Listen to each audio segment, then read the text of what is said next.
everybody, and welcome to another episode of JayEmm and Friends. I am joined by the ever-vibrant Ant, and as you can probably tell, we're in his R8 GT. How long have you had this for now? Since 2020, so 3 years. No! Yeah, actually it'll be 3 years this month. Oh, crikey. Wow, that's amazing. So those who've been following the channel for a while, both, JayEmm and Friends, Sports and Touring, and JayEmm on Cars, will know that I was there for the moment where, well, before you picked it up, I was there when you test drove the car and decided and filmed it and everything, and it's been a wonderful journey to be a part of. And one of the things about the R8 that I know is special to you is it is your first supercar. It is my first supercar, and I've been loving it, just absolutely loving it. And I don't know if I can ever get rid of it, to be honest.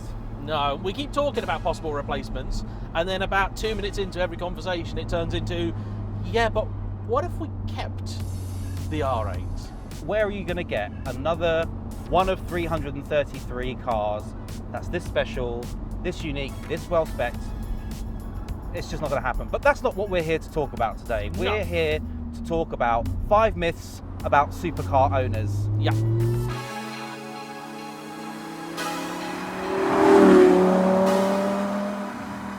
That's right, because we're both lucky enough to be supercar owners. You've got this, I've got the 430 Scuderia. We've done whole videos talking about what exactly makes a supercar, but I think most people would agree that those qualify. And in my time, both, as and before I was a supercar owner, I heard a lot of things that got repeated often enough that people seem to believe them that actually I found to not be true, or not be true in a lot of cases.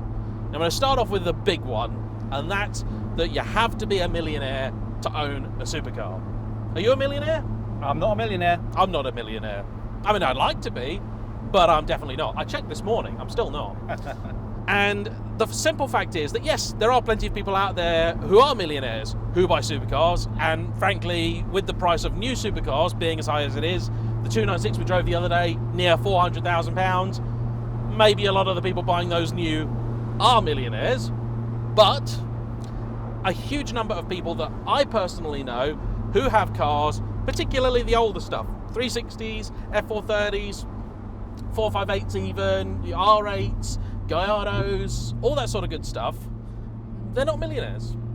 And I don't think you need to be either these days. I mean, the price of these cars, for example, this is probably one of the best bargain supercars on the market. You can pick one of these up for 70 to 80k at the moment, and that's for the GT. There's only 33 that ever came to the UK, so you're not going to see them around that often. No. But, for 70 to 80k, you can pick one of these up and drive it, enjoy it, and own it. And the thing is, this is not a buyer's guide video, this is not a detailed, money video at all, but there are plenty of cars at that sort of price point, 70 to 80k. Now these ones you can get a warranty on, which is what, just under £2,000 a year? Well, for the first year, 1,800 it was for me. Wow. And then the renewal fee is £900 a year. Well, so you're a warranty for under £1,000 a year. And even if, let's say you're talking about an older car, like some of the Ferraris, if you've not got a warranty on it, you get a big bill, you're talking about £5,000 to £10,000 a year, which is a good chunk of money. It's a big amount of money, I'm not going to pretend it's not. But, you know what? Some people like to go on really expensive holidays. Some people put their kids in fancy schools. People will always find a way of spending their own money, and I think to say that you have to be a millionaire to own one of these is just not true. And more to the point, there are loads and loads of much more boring cars out there that because of depreciation, you'd actually be losing. I mean, like you could buy like an Audi A6 diesel, and I think if you bought one of those new versus say the cost of running this, over 3 years, the R8 is going to be way cheaper. Well, this has already gained value since I bought it, so there you go. Not quite enough to offset all of the running costs, but certainly enough to take the sting out of it. And I think that's the key. It's like, what's your priority? What do you want? Some people, like you say, want big holidays. Some people like designer clothes. Some people want to buy expensive handbags if that's their thing. Yep. But me, instead of completely redecorating my house every couple of years, I don't have that. No. I just don't renovate the kitchen. It still works. It still looks okay. It's functional. I'll buy another car, thank you very much. Yeah, and point number 2 for me is the fact that there's this sort of idea, and this is probably the one of these that is the closest to being true, that these cars don't get used. But there are a lot of us out there who do use our supercars whenever we can, really. On the whole, they will just do fewer miles than other stuff. You know, you are going to use a Boxster more, you would use your 370 more, but that doesn't mean the cars don't get used. And, you know, for me, it's about picking your moment, about picking when you want to enjoy it, and, you know, trying not to be too afraid of the mileage.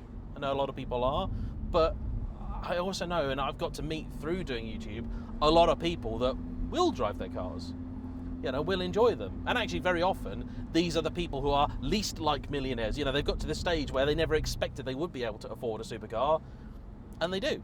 I mean, case in point, I've put 12 and a bit thousand miles on this since I've owned it in 3 years. Now, that doesn't sound like a lot, but it's not my only car, so I'm not daily driving it.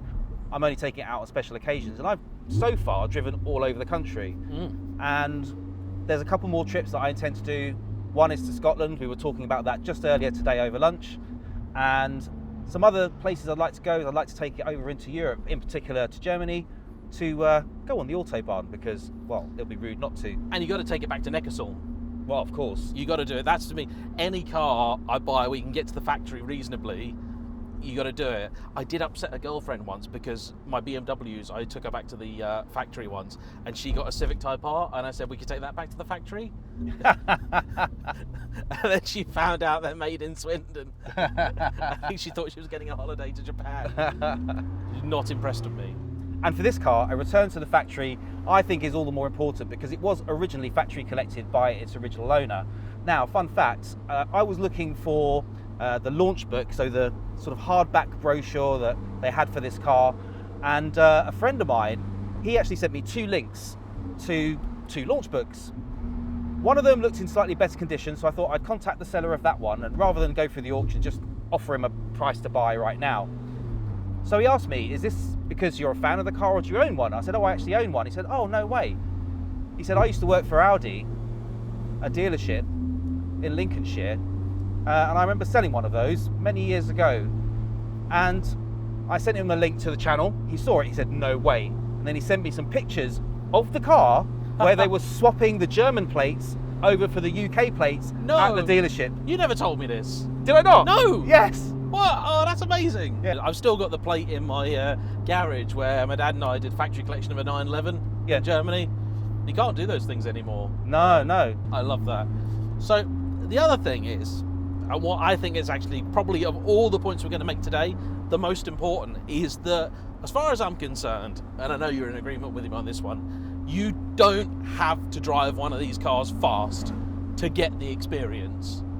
They're great driven fast, they're lovely, but I can see, you're not even doing the speed limit. Nope. Like, we are cruising along, living our best lives, like the wind in the hair, you know, and it's just a fantastic day to be out in a car, making a nice bit of noise, and when you get the appropriate section, you put your foot down, have a little bit of fun. But like every moment I'm in this, I'm reminded of how special it is, how nice it is. I know you love taking out the Scuderia, and it's the same, and I trust him to take the Scud out because I know you don't feel the need to thrash the life out of it every single time, but you still get something from it. But, you know, even that aside, you do get to a bend like this one, and you just don't really have to slow down for it. You just keep going at the same speed as you were going before. And there's a lot of people who would, in a more conventional car, probably have to slow down for that. And for me, half the fun is just having that effortless cornering ability. But it's not just that, it's the dialogue, I think, between man and machine. I love as well when you're in one of these, unlike your M3s, RS4s and the like, those are great hot versions of ordinary cars. But when you get into a supercar, every single part of it has been designed for you, the driver. It's all about making you feel like a hero. Although, bonus myth busting here, one thing supercars are horrendously bad at, attracting women. Yes. Yeah, you'll generally find yourself having more conversations with men who come up to you and say, oh, nice car, mate. Which one is that? Although there was this one time I was driving along and this lady was in a convertible TT on the motorway. We got caught in traffic. We had the roof down because that's the law. You have to have the roof down if it's not raining or snowing. And she put her roof down, she started flirting across. Although I think she might have been checking Damani out, my son, rather than me. My son being 24, by the way. Oh, don't sell yourself short. I mean, that's, I think, one more incident than I've ever had. I mean, the myth that, you know, unattractive, overweight men compensate for that by buying a supercar, like, lads, don't do it. It doesn't work. Like, yeah, if you want to talk to a lot of other blokes, anoraks, about things, fabulous. If anything, the one car I think that got the most looks and stares from the fairer half of our society, it's the Lotus. My Lotus Evora. Of all the cars I had, that and then weirdly the 296 we had the other week. Yes, yeah. Although I think that's the colour scheme. The colour scheme, definitely. Right, so which one are we up to now, James? All right, we're now up to number 4, darling. And that is that, we touched on it a little bit earlier, these cars are not necessarily as expensive to maintain as people think, or more accurately, aren't necessarily more expensive to maintain compared with a lot of other more sort of humble cars, shall we say. Of a similar age. Yeah, or just classics. Yeah. I mean, for example, you know, a lot of people ask me how I afford the fuel bill in the Ferraris, but I don't think anybody that has a 3-litre Capri gets asked how they afford the fuel in one of those. You know, there are lots of cars that I have where tyres are difficult or expensive to find. Not the Ferraris. They're, with the exception of the 550, which is a little tricky but not impossible, they're relatively easy and not too expensive. It's older, unusual cars. An old 911 that my mum used to have was far more difficult to find good tyres for, just because they're smaller wheels. They're 17s, and you don't get sporty 17-inch rubber that much anymore, not in the sizes that car wore. And look, servicing and everything can be expensive for these. The R8, I'd say, of all the supercars, is probably one of the best on that front. You know, it's a fairly durable car. They're fairly reliable. You know, nothing's too horrendous on them. Well, you say that. When I first got this, in the first year, the air conditioning pump went. Yeah. And an engine latch, the engine cover latch went, the mechanism specifically. And I had a couple of cracked springs, and all in, the bill for that would have been retail £10,000. Oof. Now, fortunately, because I'd taken out the warranty, and that has an excess on it of £250 a claim, the whole thing cost me £750. So it could have been expensive to maintain if I hadn't have had the good sense to take out that warranty. So I think the point I want to make here more is that, you know, I've got a Boxster that I have jointly with my other half. That's cost a fortune to maintain. You know, I've got a little MG ZR. I've just been handed a very significant bill to do repair work to that. You know, a whole bunch of old, you know, particularly Fords that are popular now, you know, Escorts, Capris, that sort of stuff. And because they're 50-year-old cars, you know, they need a lot of work done. Jaguar E-types, same sort of thing. You know, there's a whole bunch of stuff out there, and some of these cars used to be a lot more affordable than they are now, because the prices have gone up and they've suffered from the fact they were neglected for a little bit. Fuel bills, I mean, again, like, fuel is not that bad. I mean, the only one I've got that's really disgusting is the F12. That's horrendous. The 550 will do 22 to the gallon on a run. It's better than the Grand Sport that I just sold to our good friend Ben over at Dad Cars was. This I know will do somewhere in the 20s. Do you know, since I've owned this car, I made a commitment to myself that I will never ever look at the MPG. I've taken the dial off of the screen, you can't even see it anymore. That's wise. That's wise. But when they're occasions cars, it's not such a problem. The surprise to a lot of people will be insurance. Yes. It's just not generally that bad. I think it depends on how old you are. Obviously, if you're under 25, it's going to be a different story. But, you know, over 25, over 30, and in my case, when I was insuring this, I was in my 40s. The only exception I tend to find is with some of the McLarens, because the cost of like even a small repair on those is quite high. But anybody I know with, say, like a, you know, 355, a 360, like the 550s, that sort of stuff, they're cheaper to insure than like your vast majority of 911s. You know, I know people that have gone from having like a Cayman to a Ferrari, and they've saved on their insurance. It's all about statistics, isn't it? It depends on, you know, how many people have bidden their car, and I suppose to an extent, if you own a more expensive car, I suppose you're going to probably try and take a bit more care of it.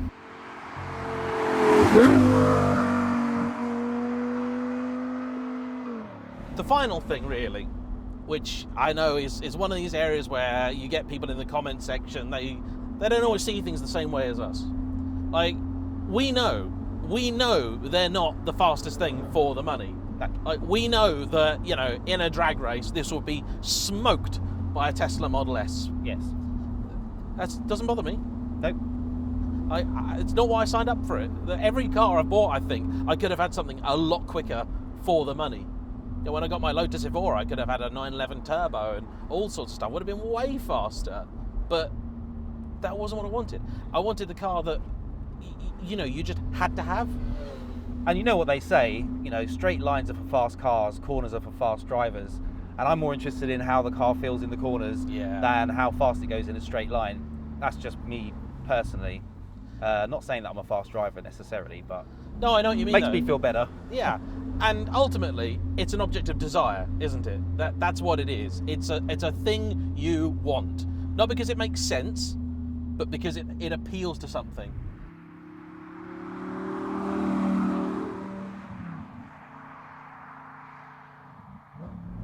And as we were also discussing over lunch, I might be looking for another supercar next year. And the options that we've been looking at haven't necessarily been any faster than this. It's not really about that for me. It's just about how you feel in the car, how it talks to you when you're driving. It's not about the raw 0 to 60 time. And honestly, I would probably question why someone needs to have more horsepower and faster 0 to 60 times. I mean, it's almost like they've got something to prove. Yeah, I know a lot of these cars, they might seem on paper like they're really, really similar. Like, people are always talking, you know, Ferrari versus Lamborghini. You know, you've not actually driven a Lamborghini yet, have you? No, I still haven't driven a Lamborghini. No, he hasn't driven a Lamborghini. So if a particularly generous soul out there has a Lamborghini, honestly, we'll take anything. And you're happy for us to take it out for a bit of a spin so you can see what it's all about too. But I have had the pleasure of driving a number of different Lamborghinis, and honestly, they are totally different to them. By the time you've sat in them, before you've started the engine, they're so different. Like, so different. And I love that. Yeah. Like, it's all these little details, it's all these nuances. Like, there's just something about, you know. Perfect example, one of the cars I was looking at was a Gen 1 Gallardo. Yeah. Because it is arguably up there with the LFA, with the CGT, Carrera GT, in terms of best sounding V10s. Mm-hmm. You know, it's not far behind, if not already on a par in some cases. And it's slower than this. Yeah. But that's not what I can care about. I'd be buying it because, well, I just would love the sound. And that to me is a huge part of the experience of a car. Because in a tunnel with the roof down, this thing, oh my God.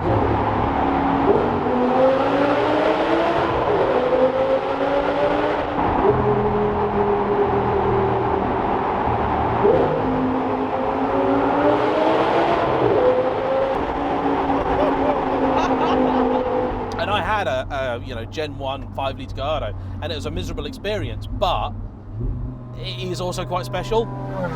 Even with the sort of, you know, upset that I had, I still every now and again look at them. There was one at Petrol Hedonism the other day in the same blue that I had, and you just look at it and go, oh, 20 years later, it still makes a statement. Yep. I still love it. So, thanks for joining us for today.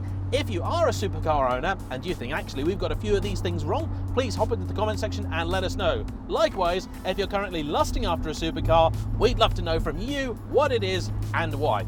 In any case, don't forget, hit that like button, subscribe if you haven't already, and we'll see you for the next time on JayEmm Friends.